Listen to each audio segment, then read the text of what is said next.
Assalamualaikum warahmatullahi wabarakatuh. Perkenalkan kami dari kelompok 8 ingin menjelaskan tentang penyelesaian audit yang akan dijelaskan oleh Iqbal.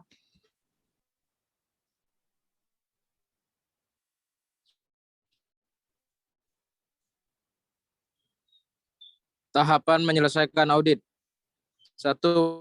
Melaksanakan ujian tambahan untuk penyajian dan pengakuan. 2. Meninjau kewajiban kontingen. 3. Meninjau peristiwa selanjutnya. 4. Mengumpulkan bukti akhir. 5. Mengevaluasikan hasil. 6. Menerbitkan laporan audit. 7. Berkomunikasi dengan komite audit dan manajemen.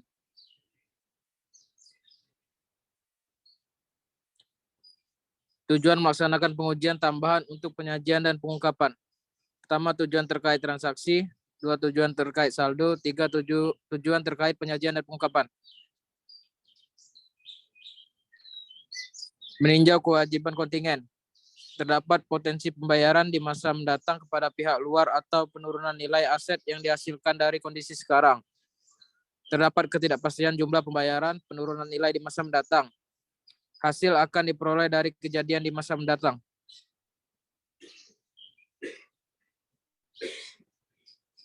Selanjutnya akan dibacakan oleh Hafiz. Meninjau peristiwa kemudian. 1. Peristiwa yang memiliki dampak langsung terhadap laporan keuangan dan memerlukan penyesuaian. 2. Peristiwa yang tidak memiliki dampak langsung terhadap laporan keuangan, tetapi memerlukan pengungkapan. Mengevaluasi asumsi going concern. Melaksanakan prosedur analitis akhir, mengumpulkan bukti akhir, membaca informasi lain dalam laporan tahunan, memperoleh surat representasi dari manajemen, mempertimbangkan informasi yang menemani laporan keuangan dasar.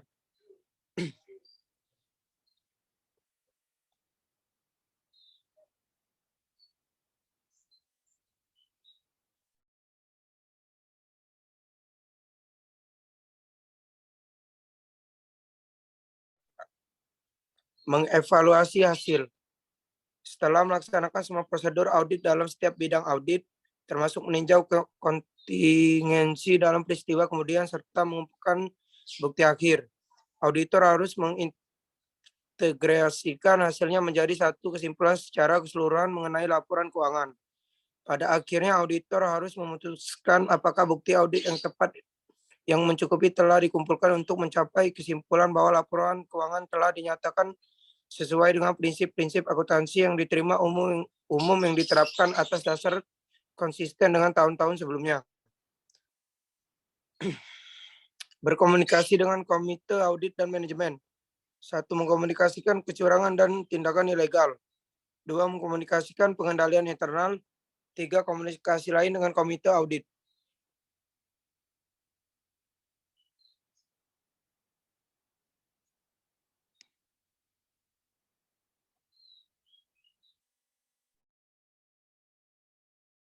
Selanjutnya kami akan menjelaskan hasil dari kertas kerja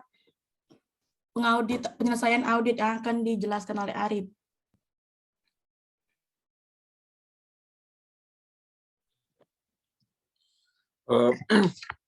PT Sugus Daftar Jurnal Koreksi dan Reklasifikasi tahun 2018 nomor 1 yaitu penjualan 10 juta rupiah, PPN keluarannya 1 juta pada debit dan kreditnya adalah piutang usaha yaitu 11 juta. Kedua, piutang usaha pada debit yaitu 198 juta, kreditnya penjualan yaitu 198 juta. Nomor 3, piutang lain-lain 10 juta, kreditnya utang lain-lain. Nomor 4, piutang lain-lain, kreditnya utang lain-lain 11 juta rupiah. Nomor 5, piutang lain-lain, di kreditnya utang lain-lain yaitu 1.500.000. Nomor 6, retur penjualan pada debit yaitu 22 juta dan kreditnya piutang usaha. Nomor 7, piutang usaha PT Zeba Pratama, di kreditnya yaitu piutang usaha PT Lestari yaitu sebesar 15 juta. Nomor 8,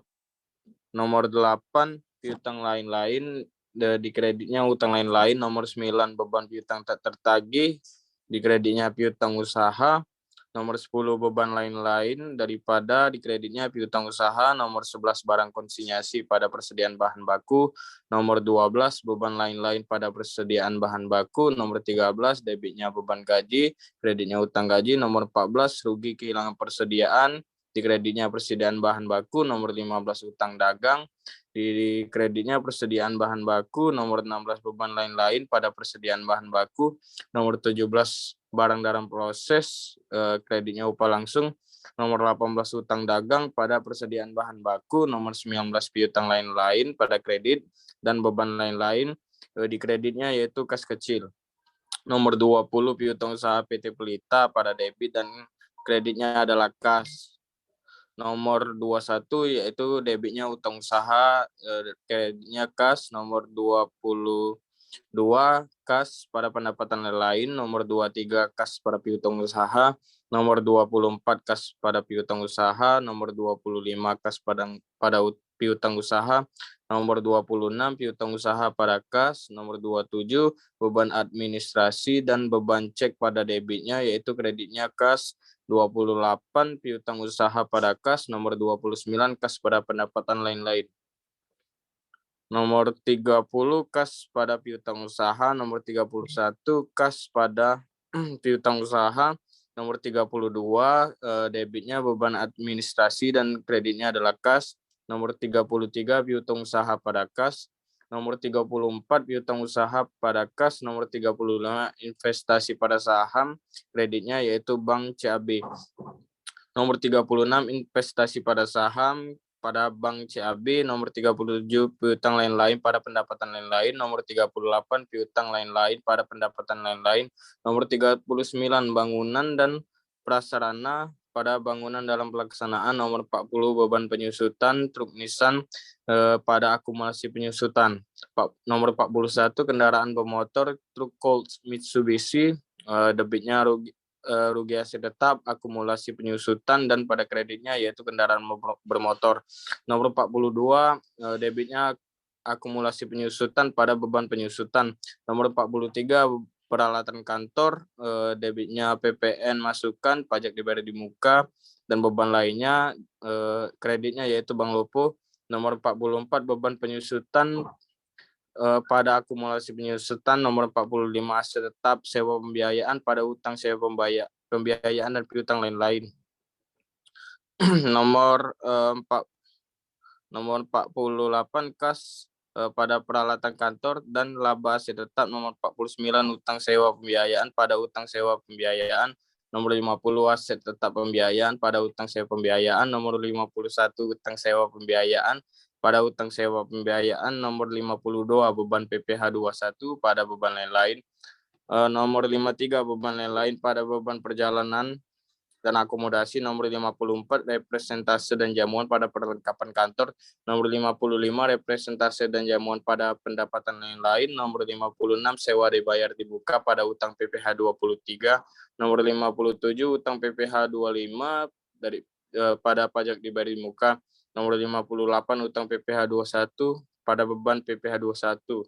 Nomor 59 beban PPh 23 pada utang PPh 23. Nomor 60 debitnya beban PPh 25 atau 29, kreditnya utang PPh 29 dan uang muka PPh 25.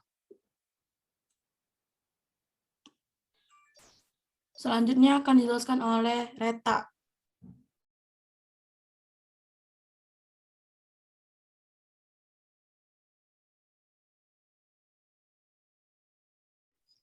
Pada asetnya, kas dan setara kas mengalami kenaikan sebesar 11%. Investasi jangka pendek mengalami kenaikan 43%. Piutang usaha mengalami kenaikan sebesar 41%. Piutang lain-lain mengalami kenaikan 54%. Persediaan mengalami kenaikan 52%. Beban dibayar di muka mengalami kenaikan 35%. Total aset lancarnya mengalami kenaikan 42%. Sedangkan pada investasi pada entitas asosiasi tidak mengalami kenaikan maupun penurunan. Harga perolehan mengalami kenaikan 63%, akomodasi penyusutan mengalami total aset lancarnya mengalami kenaikan 42%. Sedangkan pada investasi pada entitas asosiasi tidak mengalami kenaikan maupun penurunan. Harga perolehan mengalami kenaikan 63%, akomodasi penyusutan mengalami kenaikan 98%, nilai buku mengalami kenaikan 59%. Aset lainnya mengalami penurunan sebesar 98%. Total asetnya mengalami kenaikan 46%.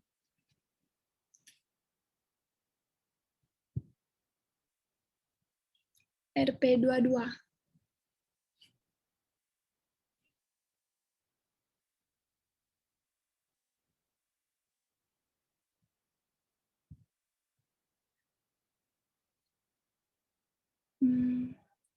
Utang usahanya mengalami kenaikan 20%, utang lain-lain mengalami kenaikan 555%, utang pajak mengalami kenaikan 782%, biaya yang masih harus dibayar mengalami kenaikan 159%, utang bank mengalami kenaikan 56%, utang sewa pembiayaan mengalami kenaikan 123%.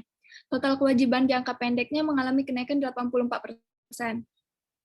Utang banknya mengalami kenaikan 24%, utang sewa pembiayaan mengalami penurunan 22%, total kewajiban jangka panjangnya mengalami kenaikan 23%. Saldo labanya mengalami kenaikan 107%, dan total ekuitasnya mengalami kenaikan 64%. Total kewajiban dan ekuitas mengalami kenaikan 46%.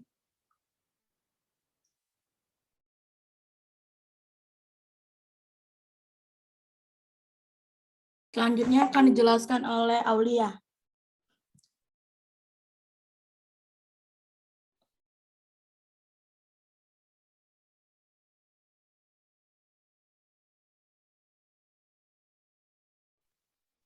Selanjutnya pada indeks ARP 2.3, yaitu penjualan neto mengalami kenaikan sebesar 40%, untuk beban pokok penjualannya mengalami kenaikan sebesar 33%,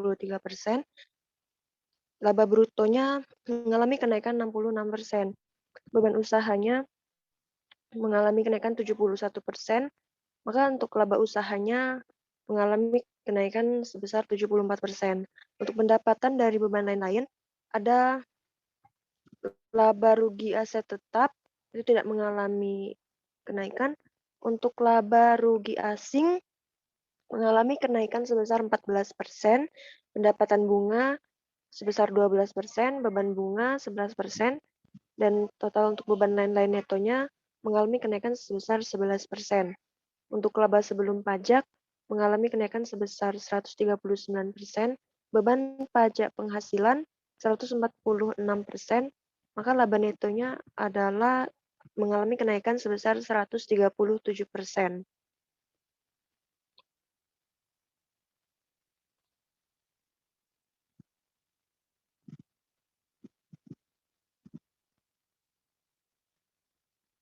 Kemudian di sini ada neraca untuk tahun 2018.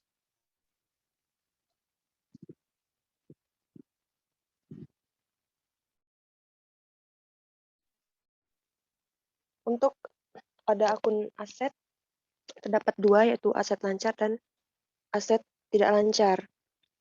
Untuk kas dan setara kas itu mengalami kenaikan pada 2018, dan total aset lancarnya itu sebesar 16.635.933.913. Untuk aset tidak lancarnya juga mengalami kenaikan pada tahun 2018, yaitu menjadi sebesar 6.682.434.657.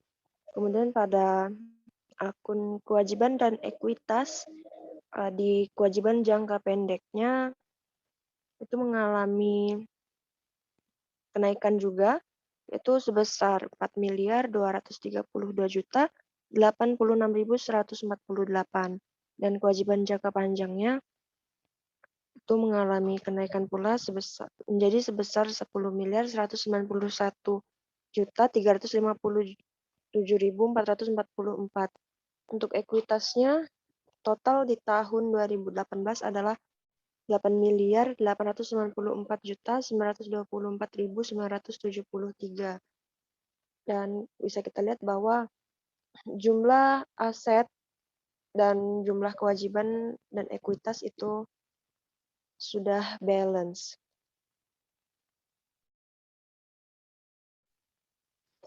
Selanjutnya akan dibacakan oleh Malesa.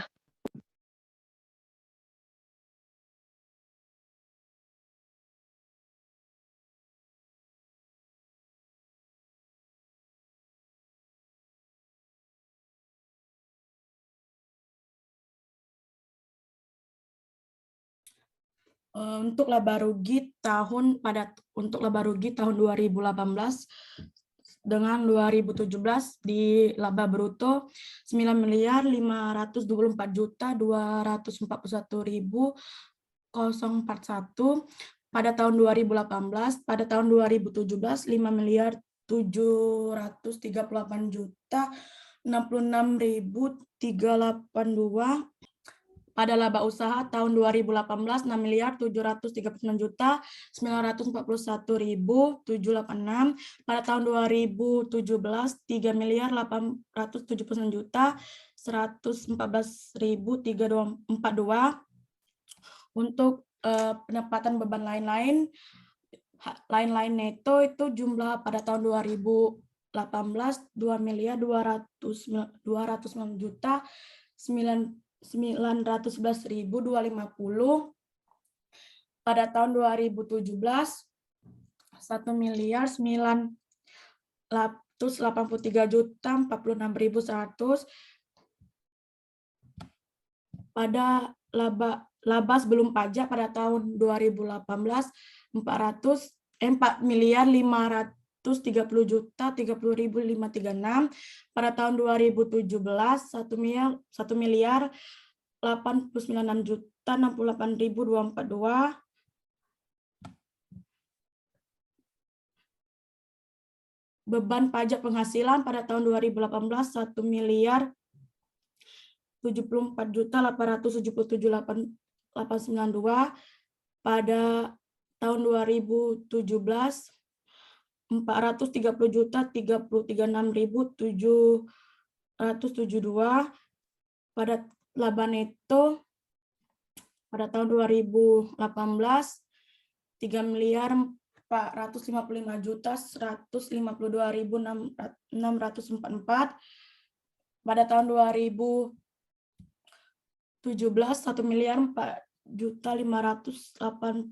1.458.731.470. Pada selanjutnya untuk perubahan ekuitas, saldo 31 Desember 2016 modal saham 2.220.000.000,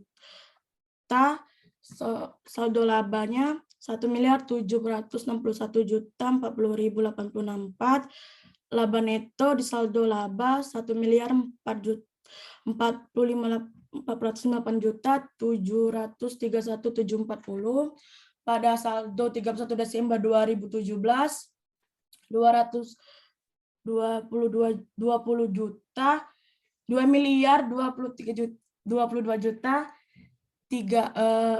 pada saldo labanya 3.219.772.334. Laba netonya pada saldo laba 3.450.055.152.644.